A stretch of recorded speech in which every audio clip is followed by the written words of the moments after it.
একদিন বিশ্বনবী বললেন, যদিও আমি নবী, আমার উপর যদি কোনো হক থাকে বলো, আমি দিয়ে দেব। কোন সাহাবী দাঁড়ায় না। এক সাহাবী দাঁড়িয়ে বলল, নবী, যুদ্ধের ময়দানে চাবুক চালানোর সময়, লাঠি চালানোর সময় এক কাফেরকে মারতে যে আপনার লাঠির বাড়ি আমার পিঠের মধ্যে পড়েছে, আপনার পিঠে আমি লাঠির বাড়ি মেরে এটারে শোধবোধ করে দিতে চাই। তিনি বললেন, আসো, তুমি এসে আমার পিঠে লাঠি দিয়ে চাবুক দিয়ে বাড়ি মারো।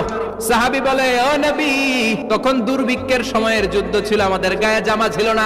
আপনি যদি যথা নিয়মে কেসাসটা আদায় করতে চান, আপনার জামাটা খুলেন, খালি পিঠের মধ্যে বাড়িটা মার। এবার ওমরে ফারুককে ধরে গে, এদিকে আয় তোরে দেখাইতেছে। বিশ্বনবী বললেন, ওমর থামো, মারতে দাও। বিশ্বনবী উনার জুব্বাটা উপরের দিকে উঠালেন। ওই সাহাবী বিশ্বনবীকে পিছন দিক থেকে জড়িয়ে ধরে ওই মোহরে নবুয়তের মধ্যে চুমু দিয়ে ফেলেছে। সাহাবী বললেন, নবী গো, এই নাটক করার জন্য আপনি আমারে মাফ করে দিয়েন। অনেক দিনের সাধনা, জল্পনা কল্পনা, আপনার মোহরে নবুয়তে আমার ঠোঁটটা আমি লাগাবো।